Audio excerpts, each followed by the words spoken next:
you will go to the window menu and find Adobe Photoshop. It will take a few seconds to open it, even longer if it is the first time you've opened it. And this is what it looks like at the beginning.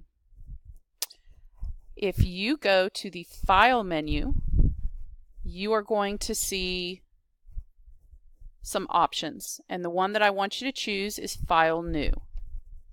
This is going to give you the options on how to change the properties of your document before you get started with it. So you should see first off that you have a few different areas. Up here at the top you have some menus about recent, and that's going to be recent things you've done, any saved items, any photos that you have taken or are taking, whether it's going to be a print document, whether you are working on some sort of art or illustration, whether it's for the web, mobile, or film and video. So you see all from here over, you see all of these different settings, and it changes depending on which one you choose. Most of the time you are going to be asked to go to recent so that you can set up your own dimensions as to whatever they are. Sometimes it's going to be there, but this is where you'll do it. So if you have something saved to your clipboard, if you've done a Control-C recently, it detects that and it shows that here. So I have something that I have copied recently and it has it there. I can choose a default letter size, 8.5 inches by 11 inches. This orientation is up and down, vertical. This is what we call portrait. This one is landscape. So see, it switches it so the width is 11 and the height is 8.5. The resolution for this one is set at 300 pixels per inch.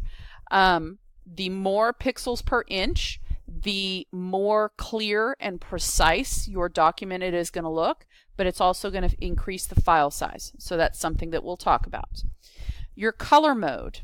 If you click on that, you are going to notice that you have a few of them here. Bitmap, grayscale, RGB, which stands for red, green, blue, CMYK, which stands for cyan, magenta, yellow, and key actually is black, or lab color.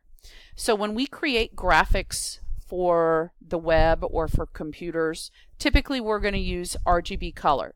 But if we're going to create something for print, we use CMYK because that is the colors that are in a printer. And there are two different color modes, and it's unbelievable when you work with things side by side. You'll notice exactly how different a color can be trying to get it to fit either on a web or on a piece of paper. Here you have custom. You can put in whatever you want.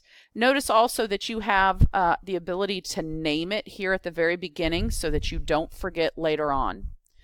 You also have the default Photoshop size, which is 7 by 5 inches.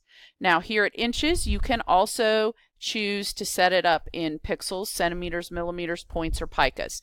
We will almost always use pixels and inches, but you should know that those other options are available because depending on what you're working on, you may choose to do one of those. I'm going to start by just creating a 7 by 5 inch document. Oh, I missed down here below the color mode. See where it says background contents? There's a drop down menu. Here we have the ability to go ahead and make our background white. We can make our background black. We can choose a background color that is not white or black. And if you zoom down a little bit more, you have transparent, which means there's no background. And the one below that, that was the custom where you can go in and pick out your color. Okay? So I'm going to go ahead and keep it transparent for now. If you look underneath that, you have some advanced options, which typically I don't even bother messing with, but it's something that you should understand is there. Okay? I always leave that at default. I'm going to hit create now. This checkerboard that you see is simply showing me that I don't have a background color. It is transparent. So those checkerboard squares don't actually show up in my web or print document, okay, because it is transparent. Along with Photoshop and all of the other Adobe software that you use, it's kind of set up very similar. You have a menu bar up here at the top. And each menu, while there's some that are in every single program, like File, Edit, Window, and Help, there are some that are very specific to the program. So here, under the File menu, we have New, Open. You can open Recent. You can close, save, export, print, exit, along with some other things. Edit, you have your basic cut, copy, paste, paste special, as well as some other Photoshop specific. Here you have some image manipulation, layers, type, or your text, your selections, and selections is big in Photoshop, filters, a 3D menu, view, different ways to set up the program to view it, window, and anytime you accidentally close a toolbar, a panel, or something else, you can find it under the window menu. Okay, so right now these check marks are showing me what I have open. Okay, but let's say for instance I want the brush panel open. If I click on it, now it's open. And then past the window menu we have help. And one of the things that you should learn about Adobe is they have a very good help system. You can go to the Adobe website and they have forums where you can log in with your account and search to find answers on how to do what you're trying to do. Also, Google is a great resource. If you can simply figure out how you want to word your question, it will help you as well. So here under Window, I have Workspace.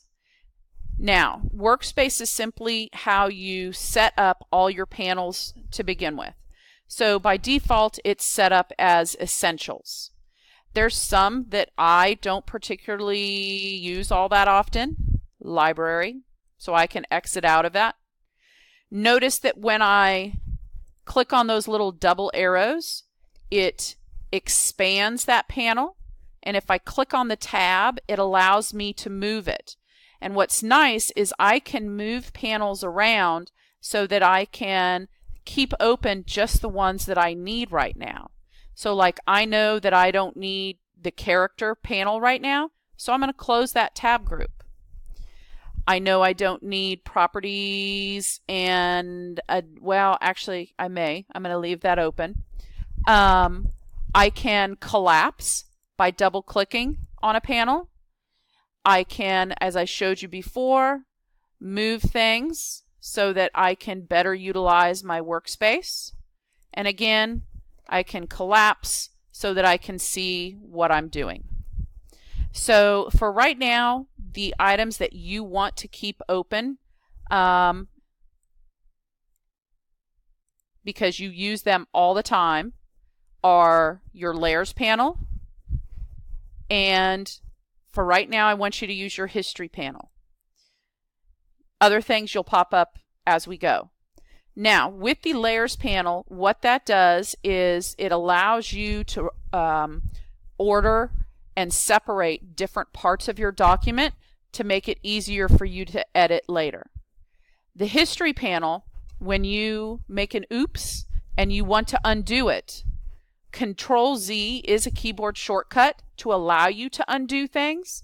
However, Photoshop only allows you to undo one time. So you use the history panel so that you can go back in time and go back to a place where you want to keep something saved. On the left, we have our toolbar, and it also can be moved all around the screen. And whenever you want to redock something, notice that I have this blue bar that pops up. That simply allows me to redock it. Okay.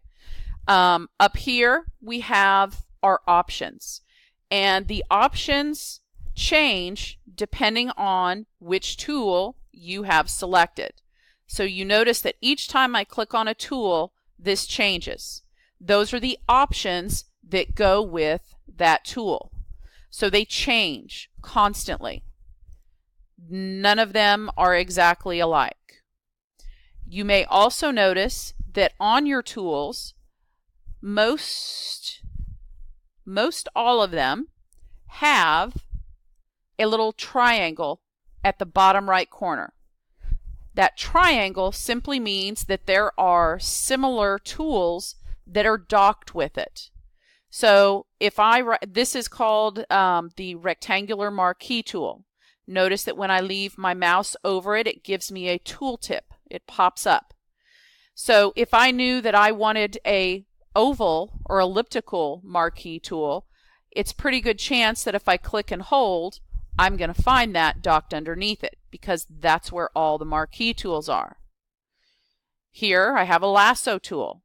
I have other types of lasso tools as well.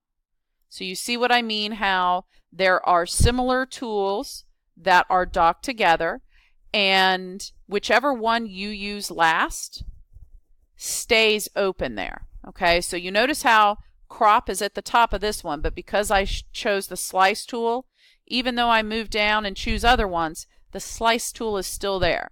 So you need to remember that there are 4 tools that go with that one. You don't have to memorize all of them, but you do need to be able to find where they are. You'll also notice that there are letters here. Okay, so that's the letter C. So if I'm here, I know that by typing the letter C on my keyboard, that is a keyboard shortcut to go to the crop tool. All of them have one. It does make it easier to find things. You are not expected to memorize. We can make a printout to keep at your computer that would help you if that is something that you want to utilize. Now down here at the bottom of your toolbar, you have your color choices. Here is your foreground color, and I say it's foreground because it's in the front. Here is your background color because it's in the back. Black and white are your default colors, so that's why that little one is there in black and white. The arrows mean you flip-flop the foreground to the background and back and forth. And you can do that regardless of what colors are there. Here we have our quick mask mode. So when it is dark gray, it's on. When it's the light gray, it is off. And that's a way to help fine-tune a selection. Below this, we have different views. Right now we're in standard screen mode, but you also have full screen mode with menu bar and full screen mode period. And oftentimes you accidentally go into full screen and you don't know how to get out. Okay? If you hit escape, that will take you out. But those are your screen modes. Now, under the File menu, when we do a Save As, by default, we want to save all of our Photoshop documents as a Photoshop document. You see the file extension .psd. What that does is it allows us to save the document in a manner that we can later open it up and edit it. Okay, so we always save as a PSD. Once we finish a document and we're ready to publish it, whether that publishing is to a website, to your Canvas portfolio, or to print, that is when you also save as something else. So we have lots of different options here. The ones that you will most commonly do might be a Photoshop PDF, a PNG, a JPEG, and notice there's 3 different types of JPEG. The one we would use would be the very first one. And then you have a CompuServe GIF file, or GIF file, depending on how you like to pronounce it.